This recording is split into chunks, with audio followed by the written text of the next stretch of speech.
Welcome to Moments with Marianne. I'm so delighted we're spending this time here today. We have such an inspiring show coming right up. Our guest today is Cheryl Richardson, and she's here to talk to us about her new book, Waking Up in Winter, The Search of What Really Matters at Midlife.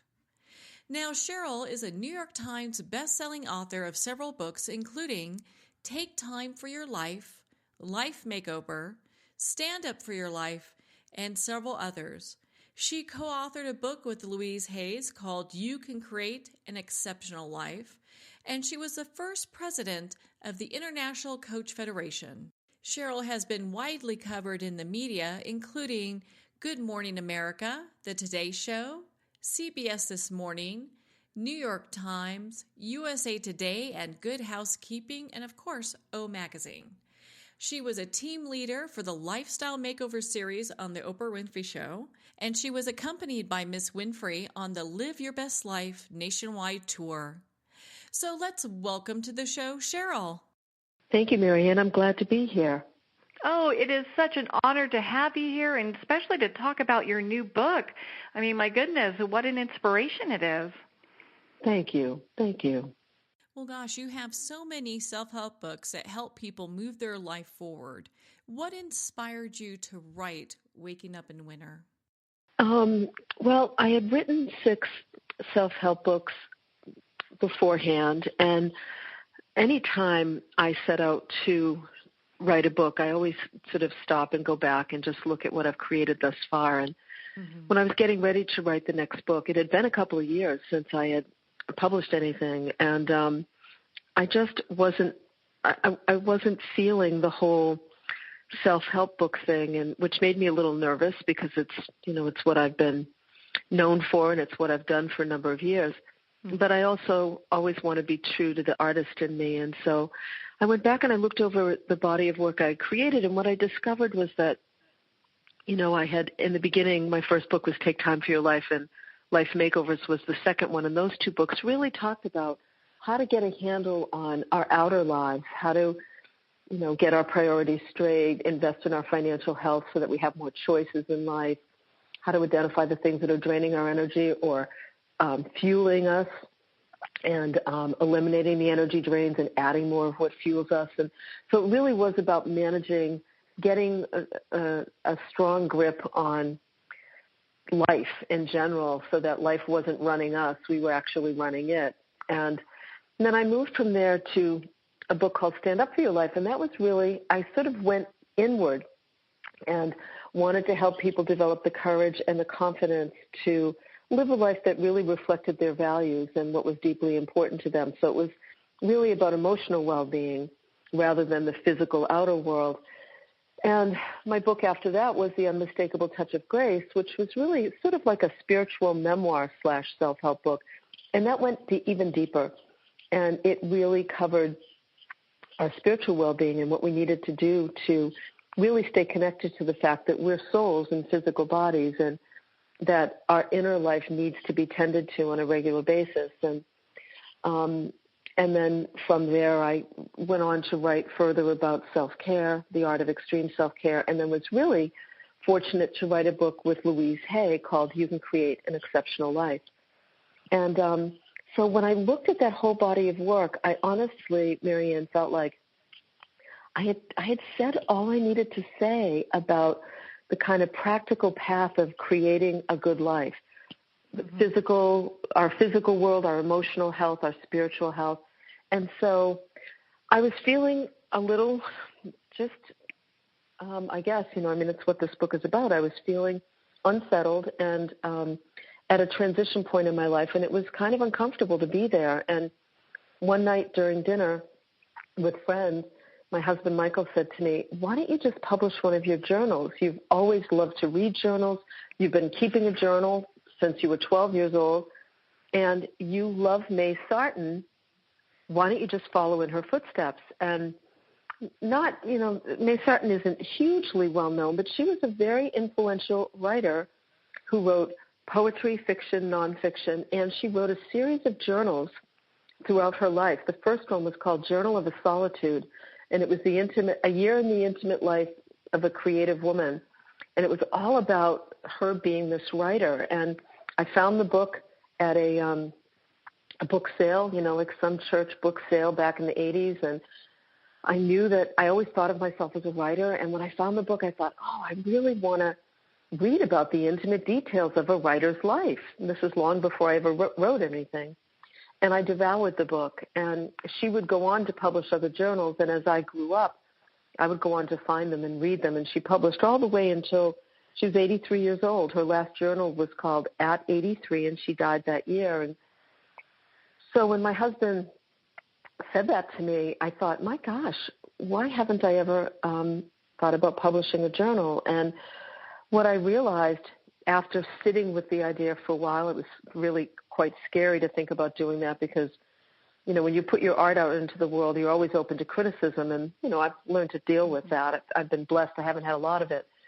But when you put your life out there on the page in very intimate details, then, I felt like, my gosh, am I really ready to open myself to that kind of criticism on a more vulnerable level?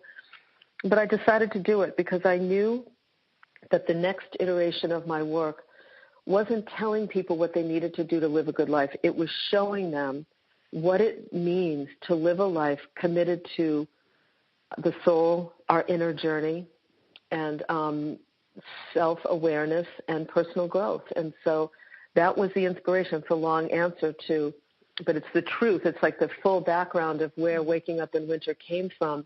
It was a decision to share a period in my life a couple of years ago a few years ago, where I really entered a transition point after entering my 50s and realizing I got more years behind me than ahead of me, and I better make damn sure I'm doing what I want to be doing with this precious life that I have. So that's where the book came from.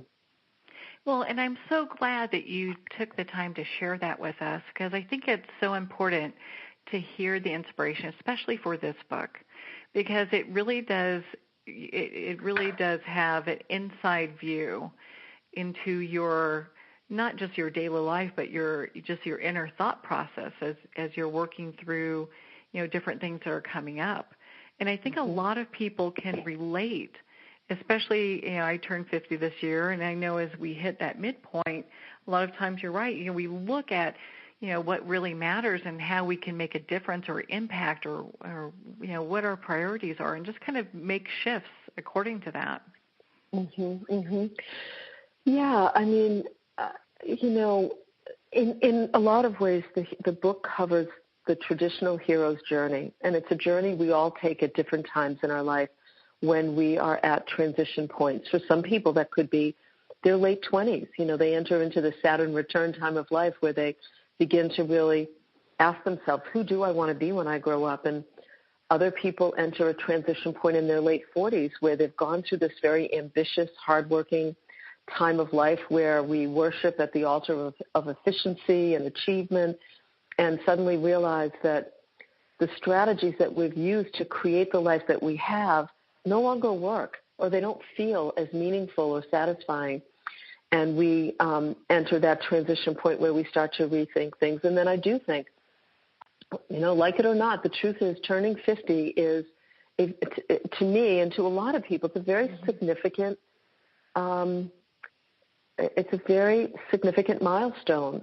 And it really does, if you're awake, it really does invite an honest look at the fact that we've got a limited time here on the planet. And so I really, I had turned 50. By the time I was keeping this journal, I had already been 50 for a couple of years. And then a very dear friend of mine, Debbie Ford, died. She was a colleague and really great writer herself and really beautiful teacher. And she was really, she was a significant person in my life. And so I spent plenty of time with her as she went through the process of dealing with a serious illness and eventually dying. And 2 days before she died, because of unexpected circumstances with travel, was able to be on the other side of the country and to visit her one last time. And I had this very powerful experience where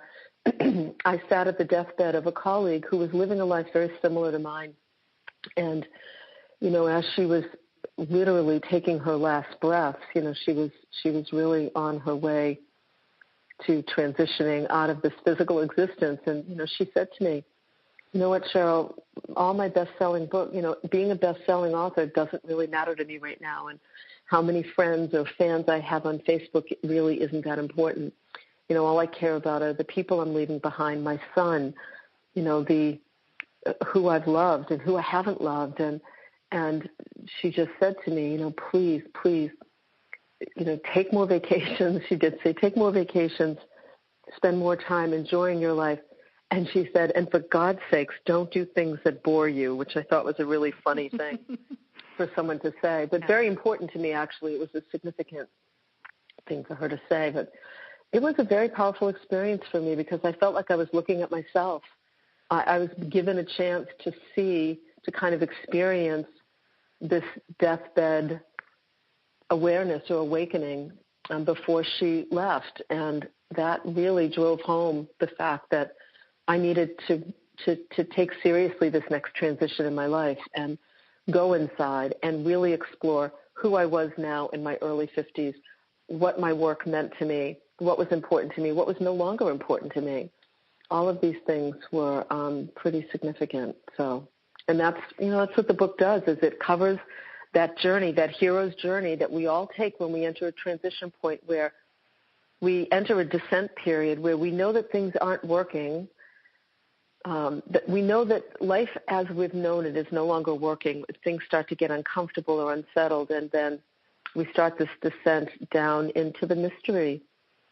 And a lot of times, if we're brave enough and we enter that mysterious place of not knowing, we know that we can't go back, but we have no idea where we're moving toward going forward.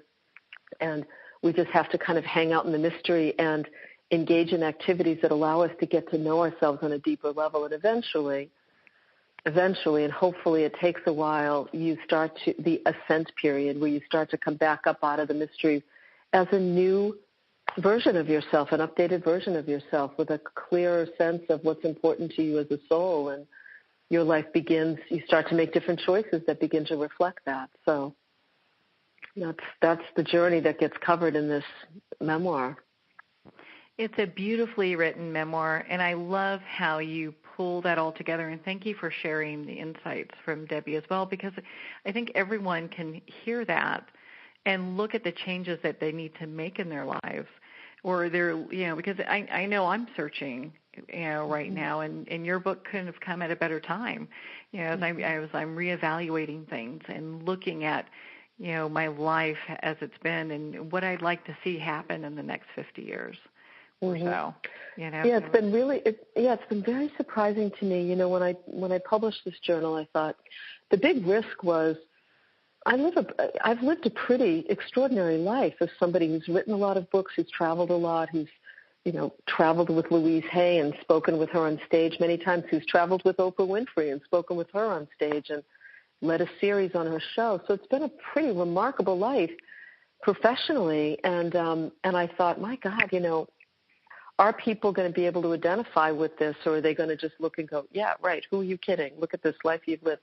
And I am so pleasantly surprised by the number of people just in the last 2 weeks since the book has been out who have written to me to say, I felt like you were writing about my life. I felt like you were sharing my own inner process. And, it really shows me that the details of our life may be different, but on a deeper inner level, we're all very much the same, and we all we all ask similar questions. We all long for similar things like loving, deep relationships and fulfilling work and a sense of peace and freedom and the ability to make choices that are important to us.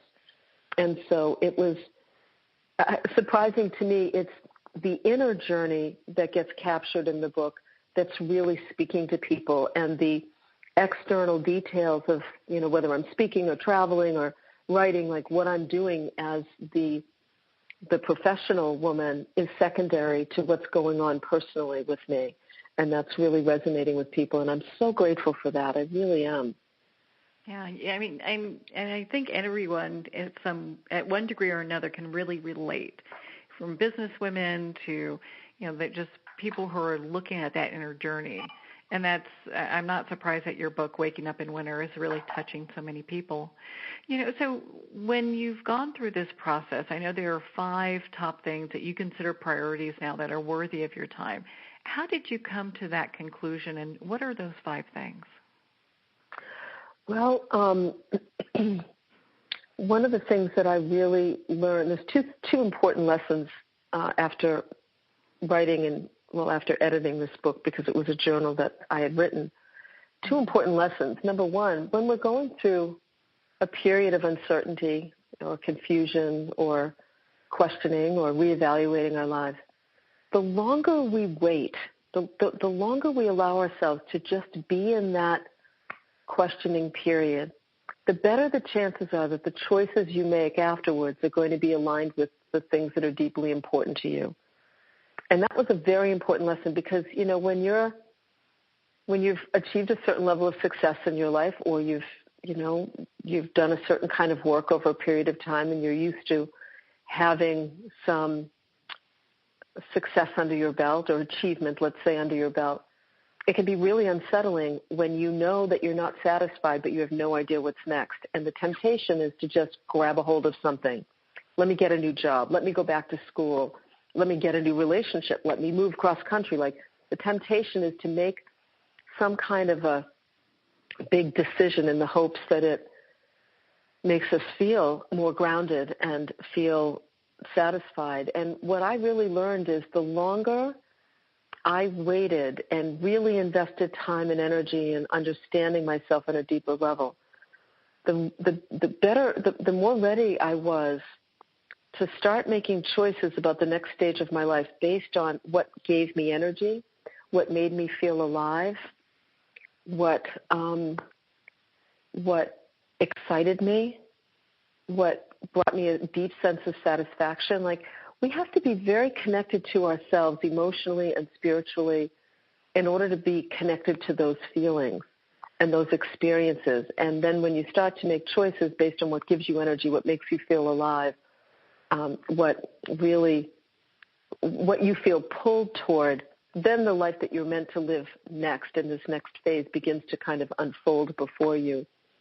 So waiting was really important. That was a very important lesson for me. And the second thing that I really learned leads to understanding what really matters, and that is sometimes by letting go of what you no longer want, you end up, I think I say in the book, sometimes the best way to discover what really matters is to release what doesn't and see what's left behind. That's a really, really important statement. And that's one of the big lessons from this book, that instead of going after what we think we want, paring back our lives, everything from eliminating clutter, eliminating activities that no longer fuel us or feed us in some way, reevaluating our relationships, professional relationships, personal friendships, our intimate relationships, family relationships, reevaluating them and beginning to spend less time with people who don't feel aligned with who you are at this time in your life, or even completing, as I write about in the journal, there were friendships that I needed to say goodbye to that were really hard, but it was time. And so by letting go of the things that no longer feel like they're vital to our lives, what's left behind becomes really clear. And, what became very clear to me was that I needed to let go of some of the behaviors and patterns in my life that were no longer serving me, being somebody who was I'm not going to say a people pleaser, because by this point in my life I was less so, but I needed to care. I needed to kind of pull back on the mothering that I was doing in the world, which had really defined me in a lot of ways, particularly in my work. I needed to pull back from the mothering and focus more of that energy on mothering myself. So I needed to dismantle some of the aspects of my identity, the overgiving parts of me, or the parts that the parts that are truly empathetic that I love about myself, but were a little too empathetic. I needed to put some inner boundaries in place so that I could just let people be who they are, live how they're living, and stay sort of on my side of the line. And I also needed to just own the fact that tending to my inner life would be a priority over a lot of things. So keeping a journal, meditation practice, deep conversation with friends, therapy, coaching, anything that connected me to my inner life needed to be a top priority. My outer life had been such a priority for so many years. And I needed to really honor my need for space. I happen to be somebody who needs physical space and emotional space, and I don't like having a full plate. I don't like having a million things to do or a million phone calls to return, or emails to respond to. I mean, I just needed to really honor the fact that I am somebody who functions better in the world when I have a lot of space around me. And that my love of nature, which I had always talked about being important, and God knows I write a lot about it in the book. I share a lot of the daily experiences of nature and weather and animals and birds and all of that, which May Sarton did as well, and I really appreciated that about her.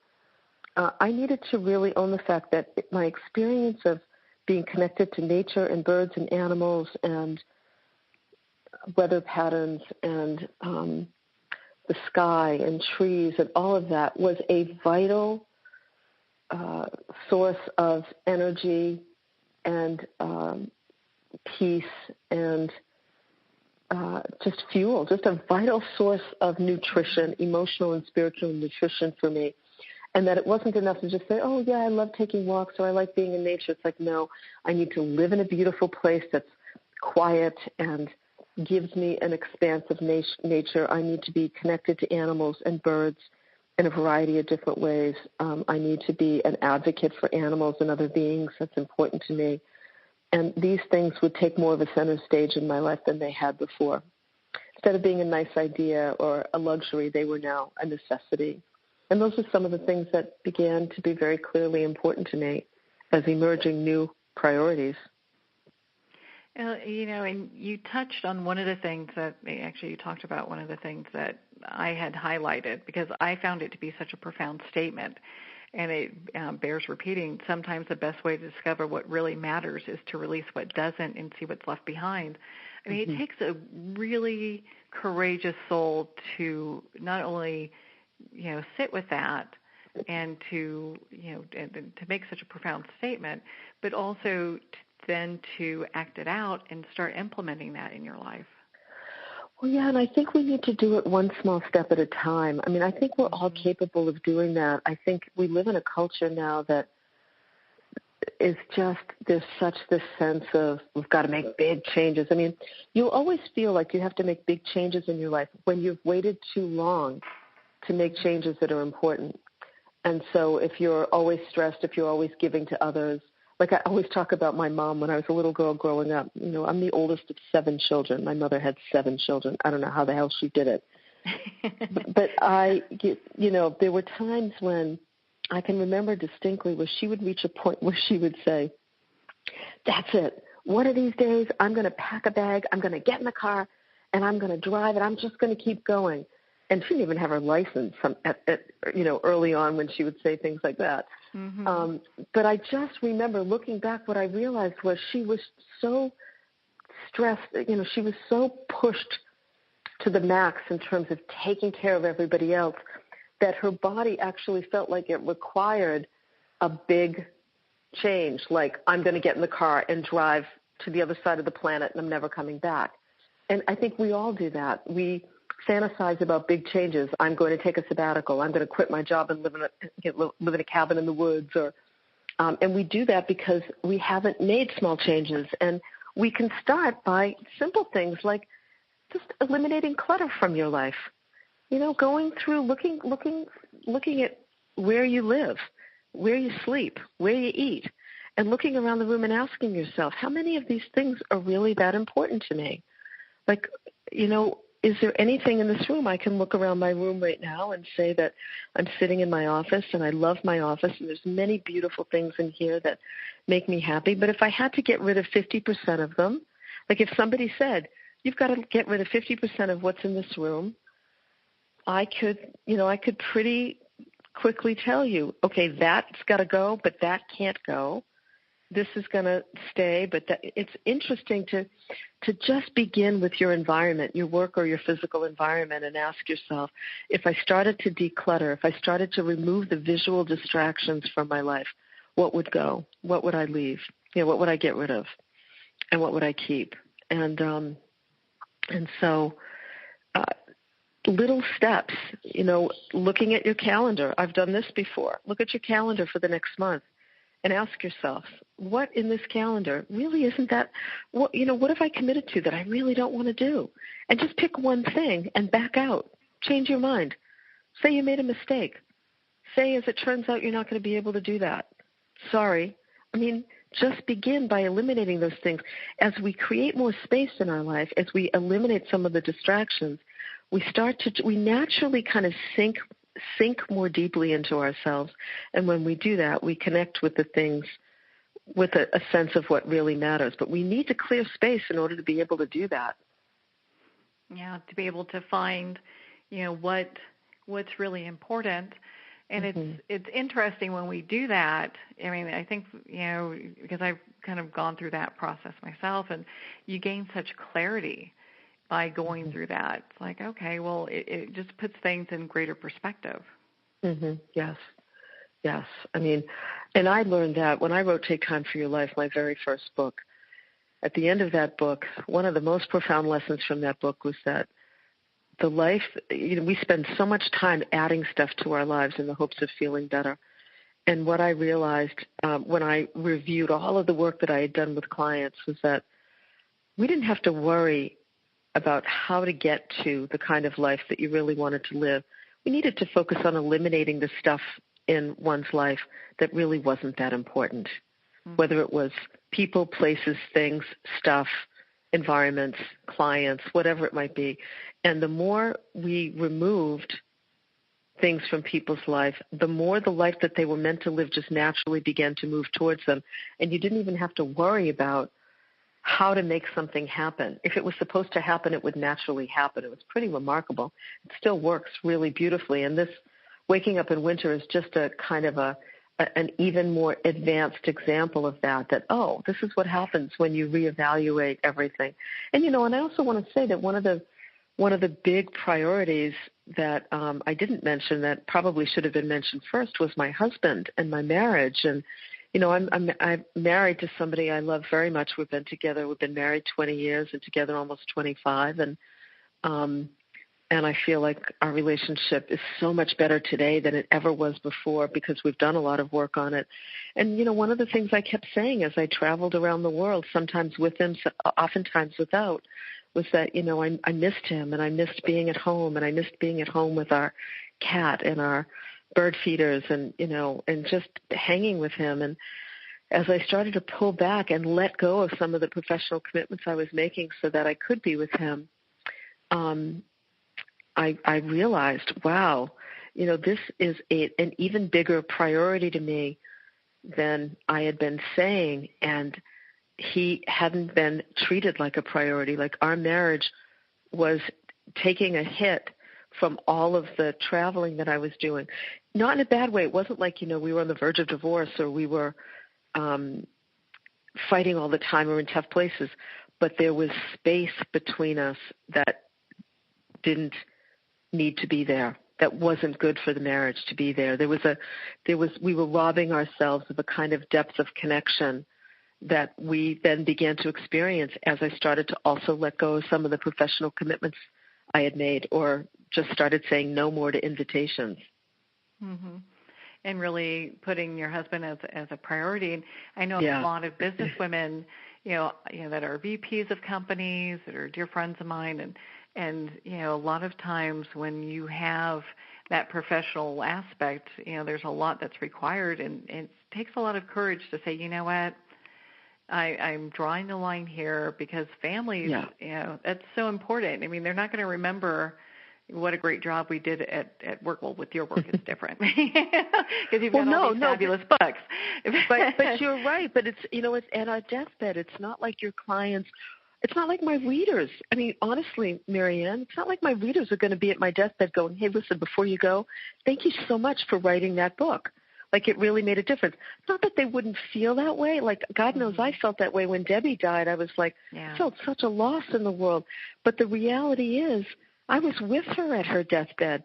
The people that were there were her sister, her dear friend and assistant Julie, her son. I mean, so I guess I want to also make the point that, and because you're right, you're making a very important point, that as women who are successful professional women, it's hard to know what you're missing when you're really busy.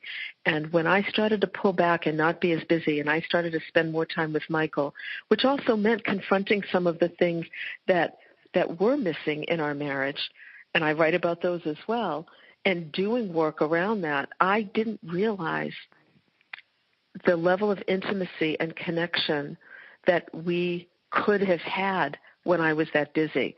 And once we started to have it, I realized this is far more important to me than standing on stage in front of 1,000 people giving a speech. That's very fulfilling, and it's exciting, and for me it's deeply satisfying. But boy, the level of satisfaction I get from just hanging, a road trip with my husband in a car for 5 hours where we get to have these amazing conversations and feel more deeply connected to each other is far more important. In the long run, it just is. So it makes perfect sense, though. I mean, because it really does put in perspective the things that really matter, and of course, that's the subtitle of your book here. And I found it so interesting in your book how you talked about some of your interest as a child and how that really was showing up again as desires that you wanted to have in your life. The same kind of things, like you wanted to, a longing for liberation, a desire to express yourself creatively. We talked about animals a little bit, a feeling of loneliness coupled with the desire to be left alone. I mean, I felt that, going through all that, it was almost like coming full circle to what your heart really desired as far as what you want out of life. Well, I think what happens, Chris Northrup, Dr. Chris Northrup, who is a friend and has been such an inspiration and a guide and a mentor for me for many, many years, as she has been for lots of women.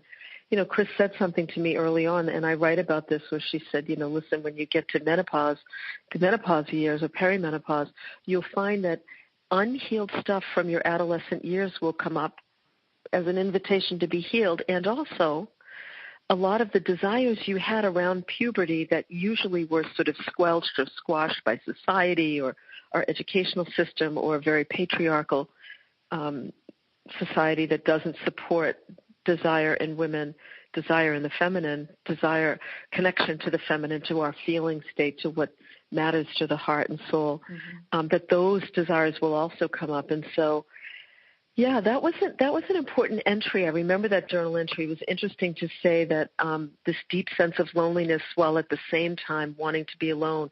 I remember that as a young adolescent girl. I think I felt alone because I felt like I think a lot of young people do, that I just somehow I'm weird. I don't belong. I'm in this strange family, and I'm looking at the world differently than everybody. Or so there was this deep sense of loneliness, but also a need to be alone, to be more introspective. And then there were desires. I loved to sing as a young girl, and I had a decent voice. And by the time I finished high school, I really wanted to go to Berklee School of Music. And but we had no money for that. My father said to me, there's no money in music. I mean, in a lot of ways, I often joke and say he probably saved me from a life of drugs and rock and roll, and I think he really did. But I would revisit singing later in life, and I would, I would start to take singing lessons again, and I would revisit my love of nature. When I was young, I remember being 8 years old and planting my first garden and being like blown away by the fact that these green shoots would come up, and I could actually grow vegetables. And I started gardening again as in my 50s, I started creating deck gardens and growing vegetables, and so there were certain desires that lived within me. Animals, like I mentioned, my love of birds and animals and all kinds of beings, and really wanting to explore that more, to make that more of a priority, supporting no-kill shelters, supporting the welfare of animals, getting a cat, that I write about in the book, our dear little sweet cat Poupon, and rescuing an animal and how he ultimately rescued us. And so, a lot of the desires come up again, and too often we ignore them. And we ignore them because we live in a society that says, well, you've got to do things that are productive, right, and efficient, and you've got to make choices and spend your time on things that are actually getting you somewhere, instead of just allowing the soul to experience the joy of expression and creative expression. And those things are deeply satisfying and enriching later in life.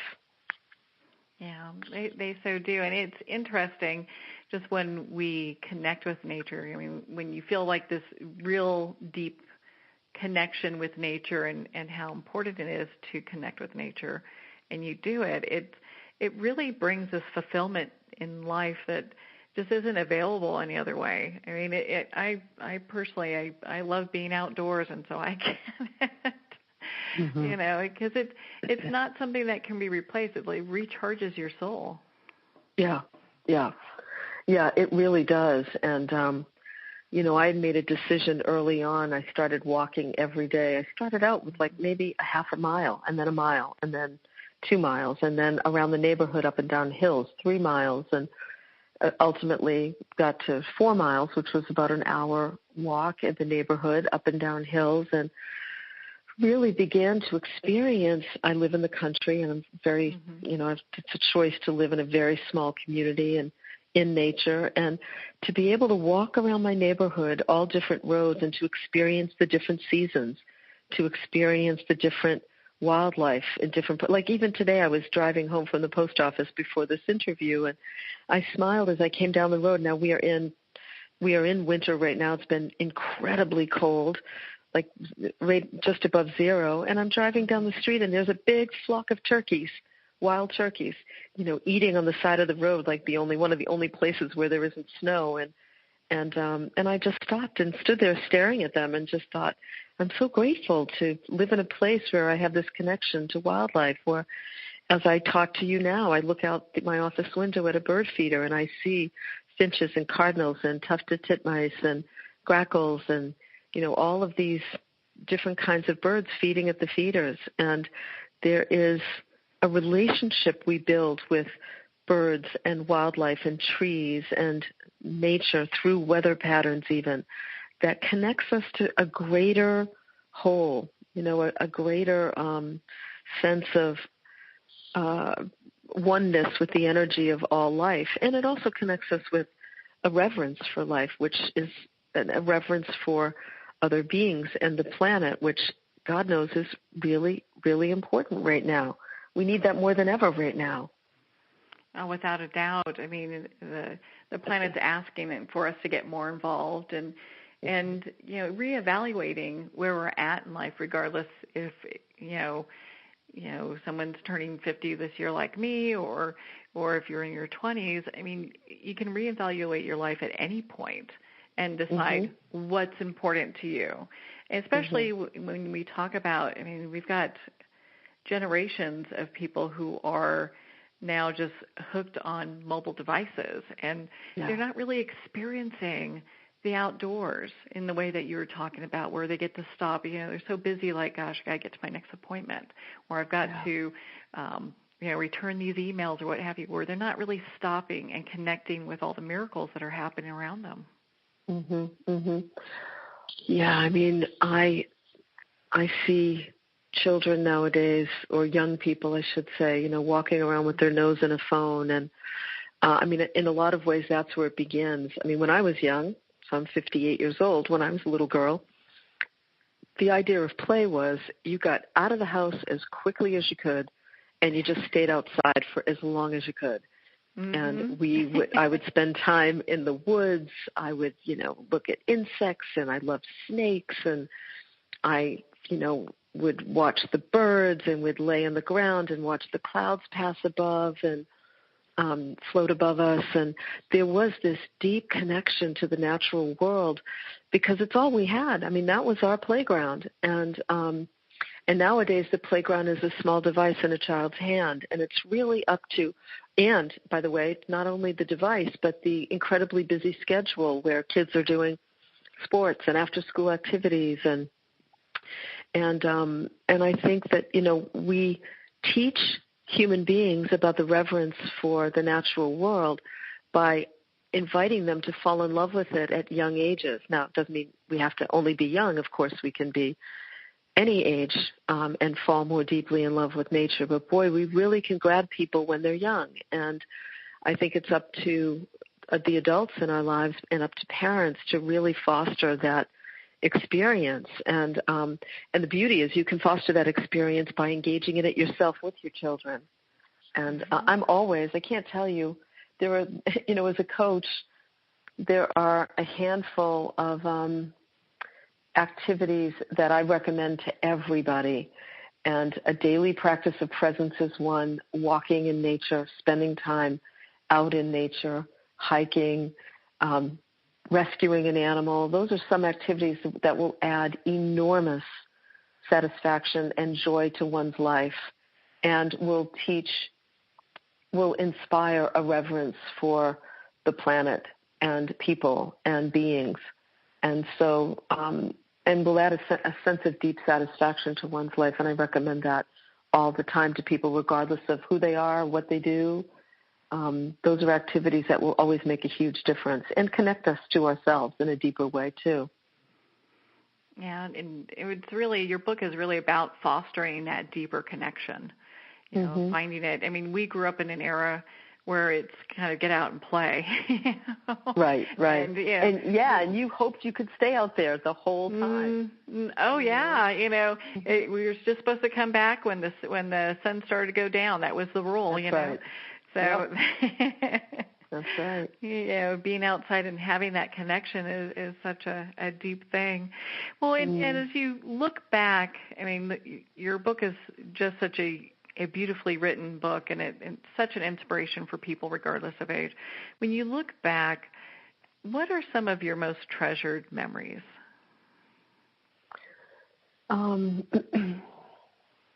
Certainly, I think about times that I've spent with, I mentioned earlier, a road trip with my husband. I always say that if I was going to be locked in a car with anybody for like 10 hours, I would want it to be him.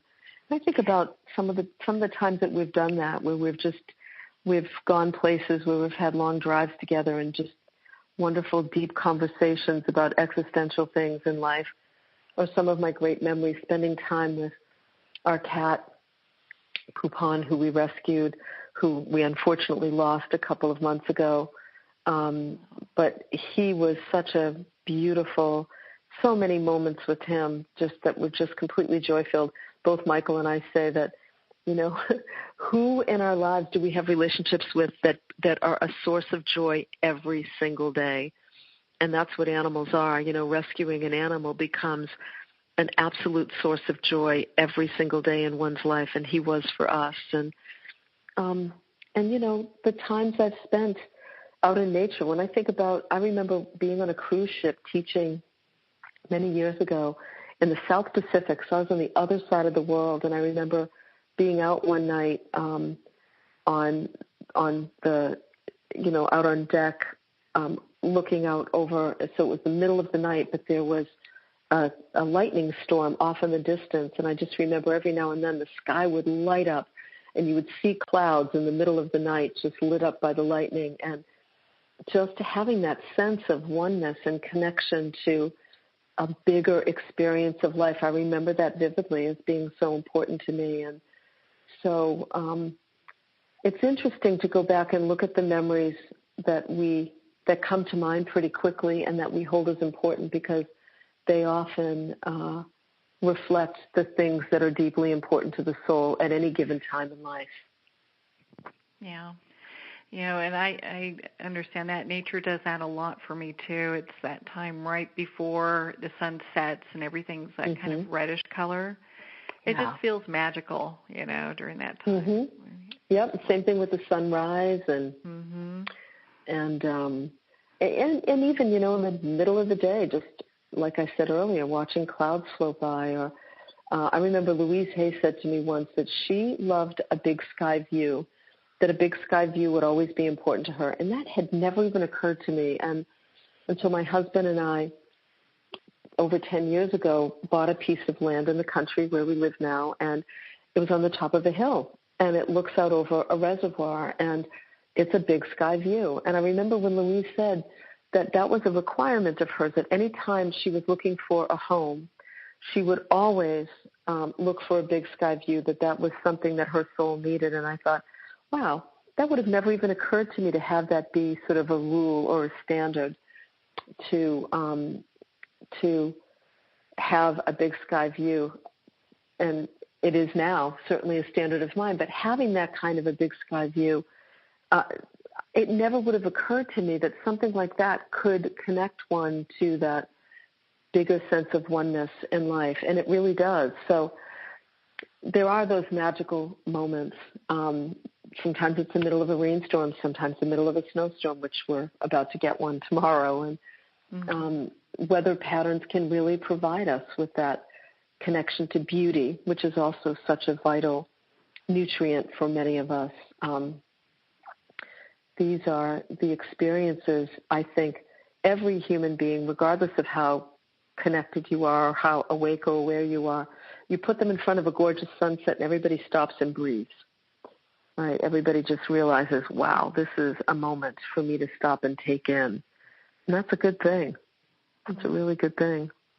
Yeah, it's those simple pleasures in life that give that deep sense of satisfaction, regardless, who you are and who you are in your journey, where you're at. Yeah. Well, and so I know that with your book, it just gives such a beautiful insight to your walk in life. And one of the things I think is quite fascinating is if your body could talk, what would it say thus far, to you? What kind of message would it give you? It would, so at the end of the book, there's a series of questions that I included, I guess, there's this self-help part of me that couldn't help but some questions at the end of the book that really invite the reader to reevaluate their lives and to connect, to just sort of build a deeper relationship with wherever they're at this time in their life. And that's one of the questions. If your body could talk, what would it say to you about your life? And the first thing that comes to mind for me when I think about the answer to that question is my body would say, keep slowing down, stay active and strong, which I do. Stay, keep working your muscles and being connected to, my strength, my physical strength, and at the same time, really pick and choose how you use your energy. My body would say would say to me, you've done a lot for a long time, and you've been running for many, many years, and it's time to start walking and being very deliberate. So instead of, it's sort of like the difference between doing an hour of cardio, intense cardio, versus yoga and weightlifting and strength training and, where there's a kind of slower, deeper, more solid connection is what my body would call for, and to just really honor it, to pay attention to its messages. When I get a weird feeling in my stomach about meeting with somebody or an invitation comes my way and I think, I don't know, do I really want to do that? Is that an absolute yes? I think the older we get, the more we kind of earn the right and have the ability to make choices based on whether or not something is an absolute yes versus a, yeah, okay, I think I'll do that. And so my body really asks me to weigh and measure my choices based on whether or not something feels like yep, absolutely, this is something I want to do. And I've noticed even today the difference in when I'm invited to do certain things, or when I am given opportunities. I know pretty quickly whether or not it's a complete, full, absolute yes versus yeah, it could be okay, or that could be fun, or yeah, maybe.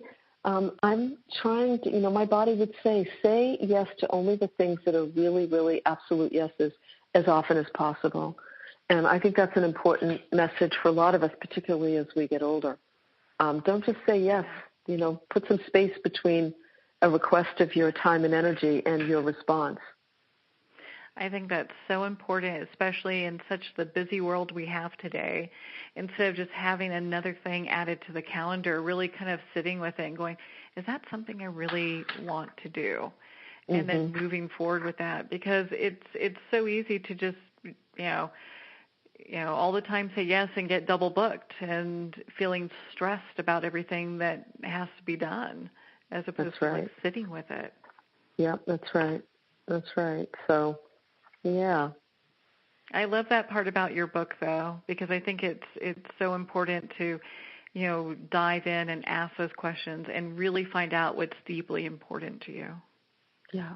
And, a lot of people over the years have read my books in book groups. I've had life makeover groups for years, and a lot of them have used life makeover groups and as kind of book groups where people get together, they read the books, they do the exercises in the books. And so I knew that I wanted to include that component, a series of really different and thought-provoking questions that people could use either on their own, maybe writing in a journal, but also in meeting with a book group so that they could discuss the questions over time and really not only get to know themselves better, but get to know each other on a more deeper level too, which I think is incredibly satisfying.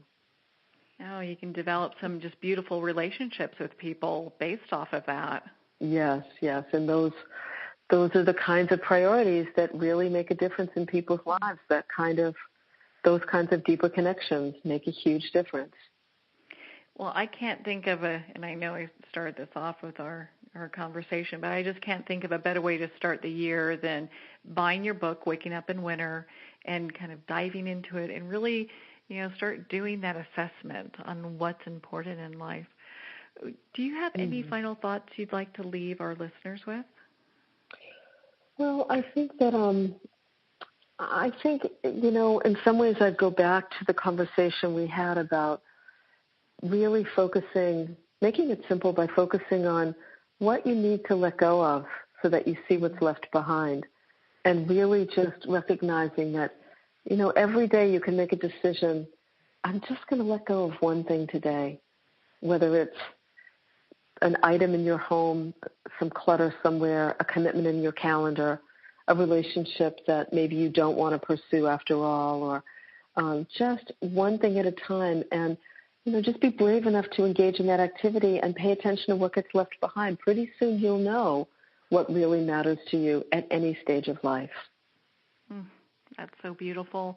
Cheryl, thank you so much for taking the time to share your wisdom and insights and, of course, your amazing book, Waking Up in Winter, with us. Where can our listeners connect with you and be part of your community? Well, thank you for having me, Marianne, too, and for such a lovely conversation. And my website is CherylRichardson.com. I do host a very vital and robust community on Facebook under Cheryl Richardson. And then also on Instagram and Twitter especially, I do gratitude lists every day, and I invite visitors to do the same. And I read all those gratitude lists that people post. And so on Twitter and Instagram, my username is Coach on Call. And so any of those places are, and I'm the one that hosts those places. So, for example, on Facebook, I usually do a Facebook Live every week where I communicate with visitors and answer questions and do live coaching, and I'm the only one that writes on all of my social media pages. So it really is a way for people to be in touch and connected, and not only to me but to a really fantastic community of people. Well, I'm connected with you on social media. I highly suggest that our listeners do the same. And I've been enjoying your Facebook Live. I just love those because it's such a way to kind of look at life a different way and kind of dive into just what's going on, just internally. It's beautiful. Well, thank you. I'm so glad you're a part of the community. That's fantastic. Well, thank you, Cheryl. And we so appreciate having you here today. Oh, you're very welcome. Thanks for having me, Marianne. Have a great New Year. Well, have a great New Year too, Cheryl. It has been such a joy and honor to spend this time with you. Of course, I'd like to suggest that everyone pick up their own copy of Waking Up in Winter in Search for What Really Matters at Midlife. It's available at all major retailers, bookstores, on Amazon, and of course at Cheryl's website where you want to be part of her community like I am. Well, we're at the end of our time today. I'd like to thank everyone for tuning in. You've been listening to Moments with Marianne. And remember, make every moment count.